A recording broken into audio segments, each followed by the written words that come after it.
azione associazioni e cittadini contro il sindaco di Venezia che ieri ha ribadito di non dimettersi, una protesta che sbarcherà anche alla Mostra del Cinema.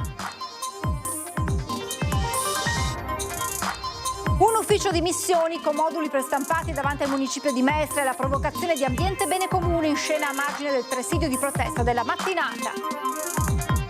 E sulle indagini del nucleo Polizia Economica e Finanziaria della Guardia di Finanza di Venezia l'intervento del neocomandante provinciale generale Michele Bosco. Tentata rapina in treno ai danni di una guida turistica, denunciate dalla Polfer 3 donne, l'aggressione risale a qualche giorno fa all'interno di un convoglio che viaggiava tra Mestre e Roma. Per i vaporetti a CTV in arrivo da Ferragosto 8 nuovi piloti con altri 4 a partire da ottobre, così con l'accordo per le nuove assunzioni su Venezia si tratta di un'importante boccata d'ossigeno. Giornata da bollino nero sulla rete di autostrade Alto Adriatico, traffico critico sulla A4 in direzione Trieste con coda all'Iserte, sulla 23 verso Tarvisio, incolonnamenti anche all'uscita di Latisana. Alla Mostra del Cinema al Lido di Venezia, previsto l'arrivo di Kevin Costner, entra nel vivo la preparazione dell'81esima edizione con il film a sorpresa che non era stato annunciato nel programma. Buonasera e ben ritrovati con le notizie da Venezia e provincia. Dunque la mobilitazione per chiedere le dimissioni del sindaco di Venezia arriverà fino alla Mostra del Cinema. Secondo il consigliere Giovanni Andrea Martini, comitati e associazioni si stanno già coordinando per portare la protesta alla ribalta internazionale attraverso il festival. Dopo l'affollata manifestazione di fronte al municipio di Mestre per chiedere le dimissioni del sindaco Luigi Brugnaro, cittadini, associazioni e comitati hanno iniziato a coordinarsi per una mobilitazione al Lido di Venezia durante la prossima Mostra del Cinema. La vetrina del festival offrirebbe alla protesta una visibilità internazionale persino superiore a quella di cui gode qualsiasi cosa accada a Venezia e, secondo il consigliere comunale d'opposizione Giovanni Andrea Martini, ben si sposerebbe a mostrare in quale film spazzatura sia stata trascinata la città di Venezia. Martini definisce infatti l'ultimo consiglio comunale una farsa dal copione logoro, quello dell'accusato innocente, l'eterno perseguitato da una giustizia ingiusta, applaudito dalla clac di consiglieri e assessori.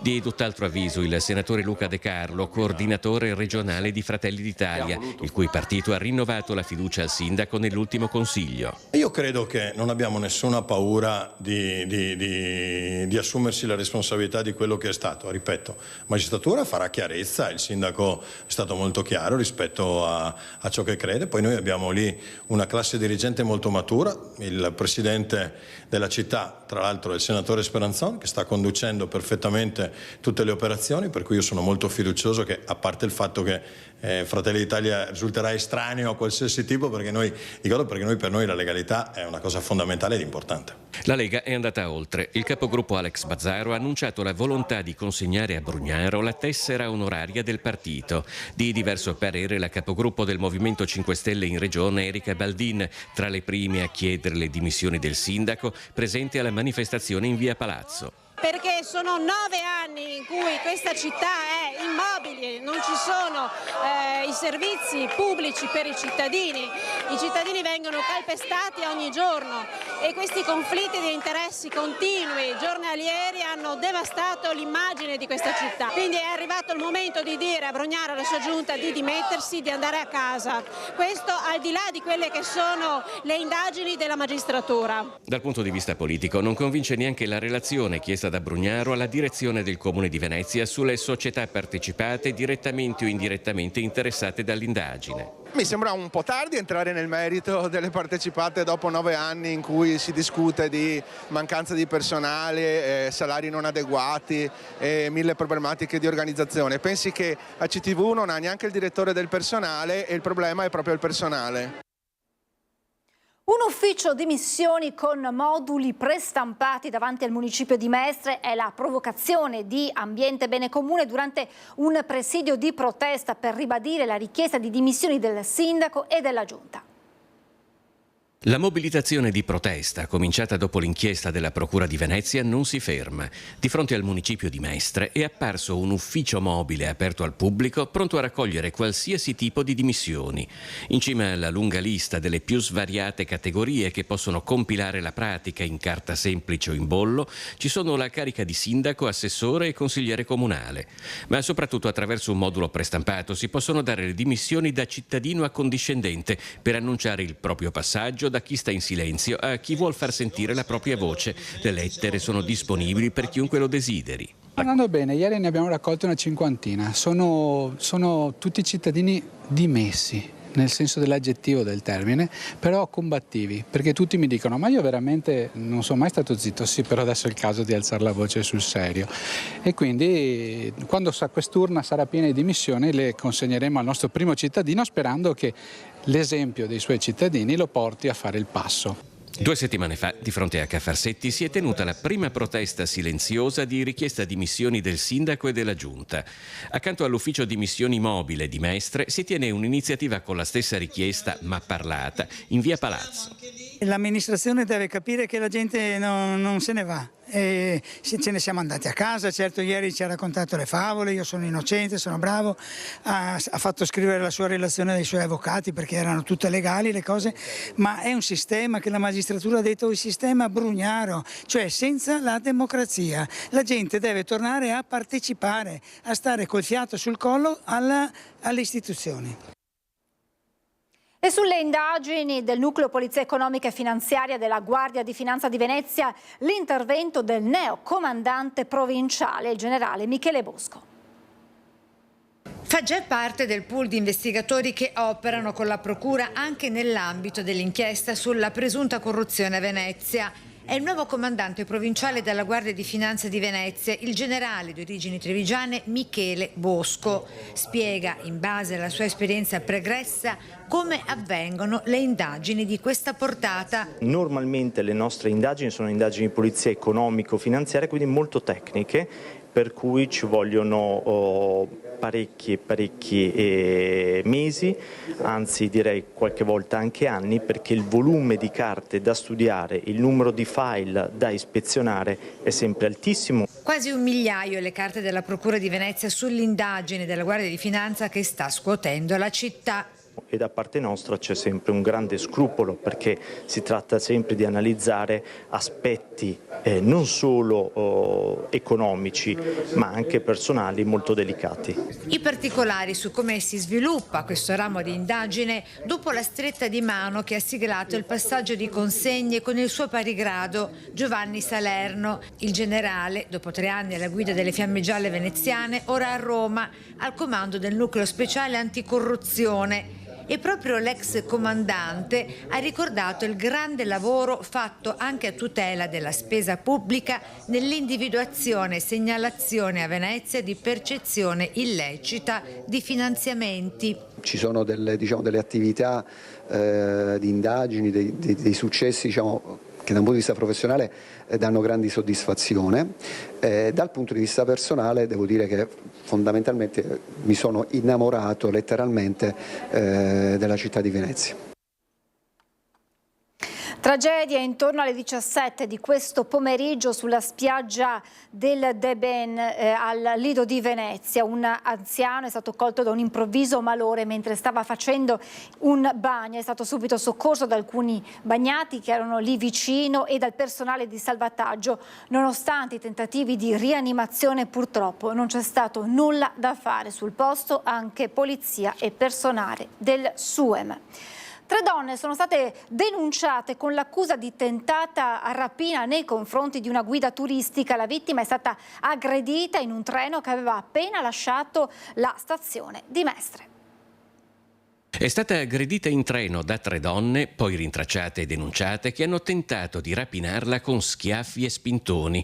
La vittima è una guida turistica salita a bordo di un treno che da Mestre portava a Roma. Poco dopo che il convoglio aveva lasciato la stazione è stata raggiunta dal terzetto che ha tentato di derubarla.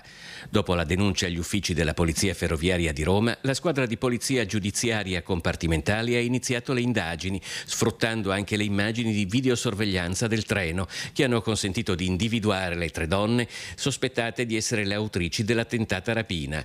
È stato poi il personale del compartimento di Polizia Ferroviaria del Veneto ad identificarle e denunciarle all'autorità giudiziaria. Ci saranno nuove assunzioni nel settore della navigazione, 8 piloti entreranno in servizio a breve, entro qualche giorno, altri 4 nel mese di ottobre. C'è però preoccupazione, il Veneto avrà 30 milioni di euro in meno da destinare ai trasporti. 8 nuovi piloti entreranno in servizio nel trasporto pubblico di linea CTV nella navigazione entro pochi giorni, altri 4 da ottobre. Con l'accordo che il personale, che è già formato e proviene dal mercato esterno, verrà subito messo alla guida di motoscafi e vaporetti in laguna a Venezia. Si tratta di un'importante boccata d'ossigeno per risolvere i problemi alle linee di questi giorni. Commenta così la novità al telefono il sindacalista Alberto Cancian. Ci saranno 8 neoassunti dal mercato esterno più ulteriori 4 per quanto riguarda il mese di ottobre. Tuttavia il numero resta ancora basso perché la carenza del personale resta, ma la notizia più preoccupante è l'ulteriore taglio di 30 milioni destinati dal Fondo Nazionale Trasporti alla Regione Veneto. Questo sicuramente avrà ripercussioni anche per la città di Venezia per il prossimo anno. Si preannunciano dei disagi ancora più grandi attraverso i tagli, soprattutto la navigazione, ma anche questa volta anche il servizio automobilistico di Mestre. C'è anche però una notizia meno positiva che fa preoccupare per il futuro. Il Veneto ha perso il ricorso, dunque ci saranno 30 milioni di euro in meno da investire sul trasporto pubblico. La coperta è sempre corta. Traffico da bollino nero confermato, il primo fine settimana di agosto fa segnare un più 4% di uscite ai caselli rispetto allo stesso sabato di un anno fa.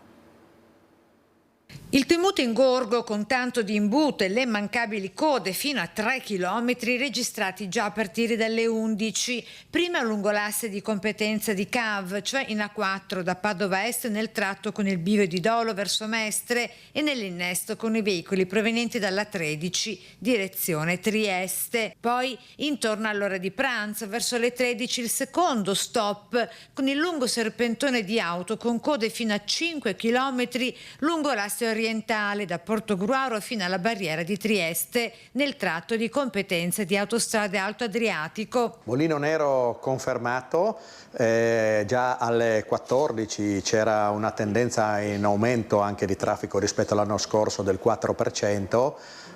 Abbiamo avuto coda ai caselli, siamo arrivati a 4 km al casello di Lisert, anche lungo l'arteria tra San Donà e Portogruaro ci sono state delle code a tratti e al nodo di Palmanova. Flussi intensissimi come da previsioni di turisti diretti verso le spiagge, Jesolo, Caorle, Bibbione, Lignano e Grado, ma anche verso le coste della Slovenia e della Croazia. E domenica prevista la replica per una giornata contrassegnata da bollino rosso, sempre a partire dalla 4 in direzione Trieste. In questo caso la previsione è di circa 160.000 transiti. Abbiamo gli strumenti per prevedere questo traffico anche guardando i dati storici. La politica nello stesso giorno al via la campagna estiva di Lega e Fratelli d'Italia per spiegare ai cittadini i benefici dell'autonomia, quasi un duello a distanza nel costante braccio di ferro tra alleati in vista delle regionali 2025. Gazebo da una parte con il colore verde del Carroccio, gazebo dall'altra sotto le insegne di Giorgia Meloni. Obiettivo spiegare ai cittadini i benefici dell'autonomia. A pensar male si fa peccato, ma spesso si indovina, recita il vecchio adagio. E allora ai più maligni verrà un sospetto di fronte alla campagna estiva di Lega e Fratelli d'Italia, vista la concomitanza singolare. Nello stesso giorno in cui a Jesolo Alberto Stefani lancia l'operazione dei 200 gazebo, i primi nella località di mare poi a settembre in tutto il Veneto, Luca De Carlo fa lo stesso a Treviso, annunciando gli incontri con la cittadinanza intanto nella Marca e poi in tutta la regione.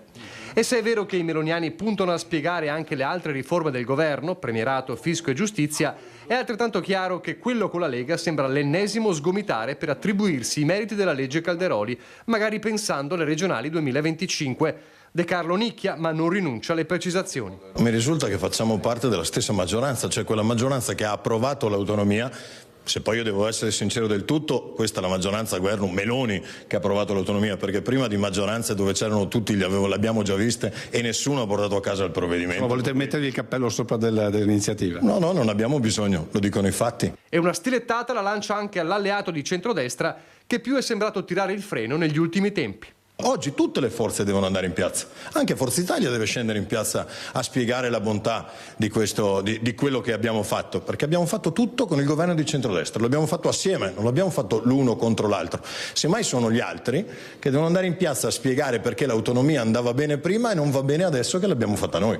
Intanto Stefani va avanti per la sua strada, rivendica la primogenitura dei gazebo e dell'autonomia in generale e attacca da PD e 5 Stelle una campagna di disinformazione in piena regola. Ecco perché quelli della Lega non saranno semplici azioni di volantinaggio. Saranno dei punti di incontro con rappresentanti istituzionali, quindi all'interno di queste realtà troveremo anche parlamentari, consiglieri regionali, sindaci, segretari, persone che comunque conoscono il tema dell'autonomia e sono anche a disposizione dei cittadini per informare il più possibile. A rincarare la dose il capogruppo della Lega in regione Alberto Villanova. Il sostegno del PD Veneto e della CGIL al referendum per abrogare la riforma dell'autonomia è una pugnalata alle spalle dei veneti e rilancia. Faccio un appello agli iscritti veneti di CGIL e Dem. Restituite la vostra tessera, date un segnale alle lontane segreterie romane. Nel frattempo, alla lunga distanza, l'obiettivo del centrodestra pare quello di dare il via a una campagna di non voto nel caso il referendum abrogativo passasse tutte le vidimazioni del caso. Se non si raggiunge il quorum del 50% degli elettori, quindi se chi è contrario al referendum e quindi è a favore dell'autonomia non va a votare, per dirla in maniera molto semplice, il referendum non passa e quindi la legge sull'autonomia resta in vigore. È ovvio che anche da parte nostra serve una mobilitazione importante per spiegare l'utilità dell'autonomia e quindi in questo caso l'ipotesi di non andare a votare. In un referendum abrogativo non andare a votare equivale a votare no, ma questa è tattica. A me interessa la strategia con la quale noi dobbiamo spiegare ai nostri cittadini la bontà di questa riforma e come pensiamo poi di declinarla sui territori. La mamma è defunta e uno dei figli chiede a Poste Italiane, filiale di Marcon, chiarezza sulle operazioni di investimento effettuate dal genitore e ora contese per l'eredità. Io chiedo solamente che mi vengano forniti le documentazioni corrette e firmate decisamente da un responsabile di Poste e non che scrivano solamente il responsabile e non la danno, che sono decisamente non sono congrue e non sono veritiere. Io voglio quello e poi con quelle documentazioni troviamo tutto l'impiccio che è stato fatto. Questa è la storia di un'eredità contesa. C'è poco da fare. Il libretto era cointestato e non vogliono dirmi che era cointestato. Rivali e avversari, uno zio, lui, il signor Roberto Arcangeli di Marcon e le sue due nipoti, cioè le figlie del fratello defunto, che però vivono in Sardegna. In mezzo, polizze, buoni e conti correnti, tutti postali, frutto, a detta del signor Arcangeli, di operazioni dalla dinamica dubbia e poco chiara, sottoscritte con una filiale di Poste del territorio dall'allora anziana mamma, ora defunta, e definita dallo stesso signor Arcangeli persona fragile e con bassa scolarizzazione, che mai in autonomia sarebbe stata in grado di fare. Mi hanno coinvolto in operazioni che io assolutamente non ero a conoscenza, assolutamente, e questo è quello più grave. E se questo lo fanno sempre, non va bene. Una storia complicata e articolata che si protrae da ben 10 anni, antagonisti familiari che si contendono nel lascito prima della mamma, come detto ora defunta, poi del fratello, anche lui defunto, e che attualmente si gioca in una partita a scacchi tra carte bollate di avvocati, ricorsi, denunce e istanze di mediazione. Io voglio trasparenza. Siccome stiamo parlando di una persona molto fragile, la mamma, era la mamma fragile. La mamma, io non vorrei e non voglio che possano succedere queste cose in continuazione. Questo è il problema. E puntuale arriva anche la risposta di Poste da noi contattata. Al riguardo Poste Italiane desidera precisare che nel merito del caso del signor Arcangeli nel corso degli anni e in nessuna sede sono mai emersi profili di responsabilità a carico di dipendenti di Poste Italiane né irregolarità operative imputabili all'azienda. Poste Italiane, che vigila costantemente per contrastare eventuali fenomeni illeciti, ha confermato la propria disponibilità prestando in ogni occasione sia stata richiesta la necessaria assistenza al signor Arcangeli, al quale ha sempre fornito tutte le informazioni e documentazioni richieste nelle modalità previste, nonché mettendosi pienamente a disposizione della Procura.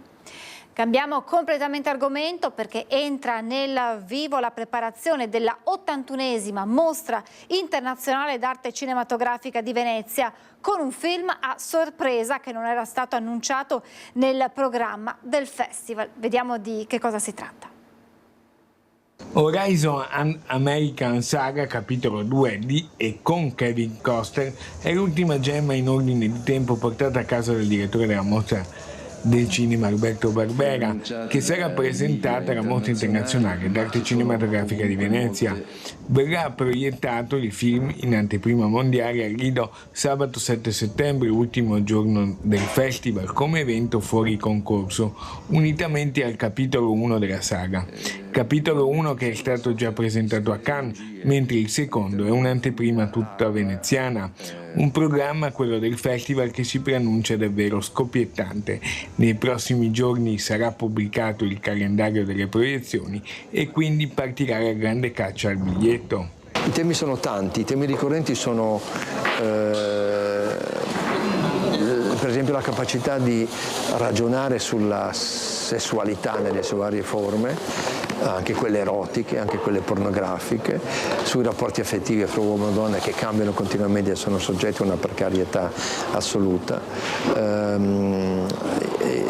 Il tema dei giovani, degli adolescenti, della generazione perduta della crisi pandemica e post-pandemica, che stentano a trovare un posto nella società, a cui mancano i punti di riferimento. Un colpo da maestro quello del direttore Barbera e di tutta la Biennale, il plauso della delegata al cinema del Comune di Venezia, Giorgia Pea. Venezia risponderà sempre con grande accoglienza, grande entusiasmo per una manifestazione dell'arte cinematografica così iconica, che si ripete negli anni e che quest'anno promette di essere molto appetibile, in quanto oltre al cinema d'autore con i corto e lungometraggi si affiancano anche molti documentari, molte serie, quindi anche tutta la programmazione di Biennale College dimostra che il palinsesto non è rivolto solamente agli attori, ai registi, alle produzioni affermate, ma ha sempre un occhio di riguardo anche per gli emergenti.